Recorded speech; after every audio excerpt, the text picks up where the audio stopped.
তো হ্যালো প্রিয় বন্ধুরা, আগে ভিডিওটা দেখেন, তারপর কিছু কথা আছে। দেখেন কেমনে মারামারি শুরু হয়েছে। তো আইছিলাম গরুর হাটে গরু কিনতে, তো সাথে দেখি মারামারি শুরু হয়ে গেছে। তো ভিডিওটা করার উদ্দেশ্য হচ্ছে যে গরুর হাটে বাজারে বা খেলার মাঠে কেউ মারামারি করবেন না, এসব মারামারির কোনো বিচার পাবেন না।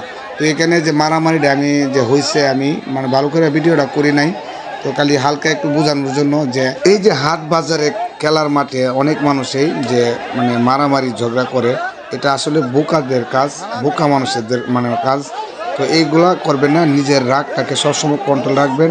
এই না যে মারামারিটা হয়েছে, যারা ঝগড়াটা করছে তারা তো মার খাইছে, কিন্তু তারা পাবলিক যারা ছিল মানে মার ফিরাইতে গিয়ে তারাও মার খাইছে।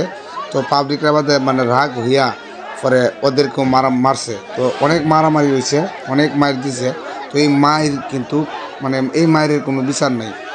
তো আসলে ঝগড়া করাটা ঠিক না। সবাই নিজের রাগটাকে কন্ট্রোল রাখবেন, মানে সবাই মানে আর সবাই একটা জিনিস মাথায় রাখবেন যে কখনো হাট বাজারে বা খেলার মাঠে মানে ঝগড়া মারামারি করবেন না। কারণ এখানে যে মারামারিটা হবে, যে মারটা খাইবেন আপনি, মার যে খাইবেন এটাও সমস্যা, কেউ মারতে গেলে ওইটাও সমস্যা। তো এই ভিডিওটা করার উদ্দেশ্য হলো কিছু বোঝানোর জন্য। তো যারা বুঝে অল্পতেই বুঝে, আর যারা বুঝে না আর কখনোই বুঝবে না।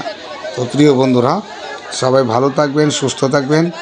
আর কেউ এই খেলার মাঠে হোক বা হাট বাজারে হোক কেউ ঝগড়া করবেন না, মারামারি করবেন না, নিজের রাগটাকে কন্ট্রোলে রাখবেন। তো সবাই ভালো থাকবেন, সুস্থ থাকবেন। ধন্যবাদ সবাইকে।